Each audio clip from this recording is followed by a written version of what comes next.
Et en ce mardi matin, tout d'abord, à la veille de la parution historique du prochain numéro de Charlie Hebdo, on va évoquer la crainte des buralistes en France et dans la région de ne pas pouvoir répondre à la demande. On avait d'abord annoncé un tirage à 1 million d'exemplaires, mais l'imprimeur a finalement renchéri hier en indiquant vouloir tirer à 3 millions d'exemplaires ce numéro exceptionnel. La une du journal a fuité hier sur Internet. On y voit le prophète de l'islam, Mahomet, tenant le fameux message « Je suis Charlie », une larme à l'œil et déclarant que tout est pardonné. Une nouvelle caricature, moins virulente tout de même, et sur fond vert surtout, une couleur associée traditionnellement à l'islam, mais aussi à l'espoir. Dans la région, les marchands de journaux s'attendent à une demande très forte des lecteurs. Ici à Roubaix, on ne vend d'habitude que 2 ou 3 exemplaires de Charlie Hebdo chaque semaine. Cette fois, ils auraient déjà reçu près de 400 commandes pour le prochain numéro. Et malgré ce très fort tirage annoncé, le buraliste pense recevoir à peine une trentaine de journaux. 9000 exemplaires seront en effet distribués dans toute la métropole lilloise, ce qui est bien loin de la demande estimée à 25 000. Notez que tous les bénéfices de cette vente seront reversés directement à Charlie Hebdo, mais on peut donc parier que tous les lecteurs ne pourront être satisfaits. Explication complémentaire au micro de Rémi Pem, une interview quand même, je vous le précise, enregistrée avant l'annonce de l'imprimeur de tirer finalement à 3 millions d'exemplaires.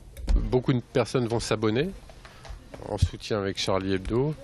Et puis bon, c'est encore un peu tôt pour le dire, mais ouais, je pense que les ventes vont décoller enfin à partir de mercredi. Le téléphone n'a pas arrêté de sonner, il sonne toutes les 5 minutes, plus les clients qui viennent d'eux-mêmes et nous réclament le journal. J'ai une très grosse commande d'une école de commerce qui est juste à côté de chez nous, pour les decks, pour ne pas la citer. Ils en veulent 150, vous voyez, c'est un événement un peu particulier. Autre information en images aussi ce mardi, la grève des médecins, un généraliste qui se poursuit. On l'avait un peu relégué au second plan dans l'actualité ces derniers jours, mais eux poursuivent leur action. Ils sont en grève depuis maintenant en bien plus d'une semaine et c'est toujours le projet de réforme du système de santé qui pose problème et surtout la généralisation du tiers payant. Les médecins déplorent également l'accentuation chaque année un peu plus des déserts médicaux. Dans la région par exemple ici à Roubaix, selon les généralistes, les jeunes diplômés en médecine ne veulent pas s'installer ici ou dans d'autres secteurs jugés peu intéressants. Hier à Paris, une délégation a été reçue par la ministre de la Santé, Marisol Touraine, mais en attendant, les patients continuent d'être les premiers pénalisés. Explication au micro d'Alexandra Gossin. On explique à notre ministre que il y a des gisements d'économie énormes qu'on peut faire parce que il y a des médicaments qu'on prescrit qui sont complètement inutiles, qui ne donnent aucun résultat, et pourtant on continue à les prescrire parce qu'il y a des méthodes utilisées pour donner l'autorisation de mise sur le marché des médicaments qui sont complètement obsolètes. Si le gouvernement ne fait pas un effort, en particulier sur la reconnaissance des médecins de premier recours, la reconnaissance de la médecine générale, on va être obligé de relancer la grève concernant les cartes vitales et de relancer la grève concernant le service de garde. Dans le reste de cette édition, un peu de sport avec du football et la présentation officielle hier au LOSC de Sofiane Bouffal, première recrue hivernale lilloise. Le jeune milieu offensif de 21 ans arrive d'Angers en Ligue 2. Depuis le début de saison, il a déjà inscrit 4 buts et donné 3 passes décisives. Présenté par l'entraîneur René Girard comme un joueur polyvalent, capable d'évoluer dans plusieurs rôles offensifs, c'est le joueur qui doit permettre au LOSC de marquer plus de buts lors de cette deuxième partie de saison. Sofiane Bouffal sera certainement sur la feuille de match demain soir lors du quart de finale de Coupe de la Ligue face à Nantes. Et en attendant, on l'écoute sur Grand Lille TV.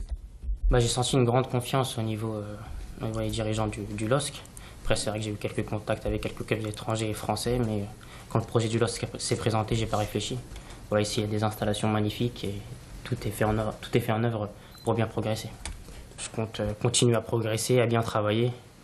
Puis après, j'espère apporter un plus à l'équipe, c'est sûr, mais déjà continuer à progresser et bien travailler, c'est ça qui m'importe aujourd'hui. Et d'ailleurs, à propos du LOSC, la question du jour sur Grand Lille TV en association avec la radio Métropolis. Malgré un début d'année 2015 plutôt raté, une élimination Coupe de France à Bastia, le LOSC reste aujourd'hui sur 2 victoires de suite en championnat. Les Lillois ne sont finalement qu'à 6 points de Monaco, le 5e du classement. Et avec la Coupe de la Ligue demain soir à domicile contre Nantes, pensez-vous que le club lillois est encore une carte à jouer en fin de saison? Êtes-vous optimiste pour la fin de saison du LOSC? La question du jour.net et nos 2 Facebook, Grand Lille TV et Métropolis officiel pour y répondre. On termine ce journal avec la semaine spéciale étudiants et c'est peut-être le bon plan à la mode pour se loger. Et dans la métropole lilloise, la colocation intergénérationnelle. Exemple ici avec Cécile, 76 ans, qui ouvre sa porte aux étudiants de Lille depuis plus de 40 ans. Elle voit passer chaque année jusqu'à 5 jeunes étudiants dans sa maison de 3 étages pour à peine 300 € par mois. Elle loge des étudiants pour 1 an ou plus et Lauriane, 19 ans, vient de Paris et a tout de suite craqué pour la personnalité vive et enjouée de Cécile.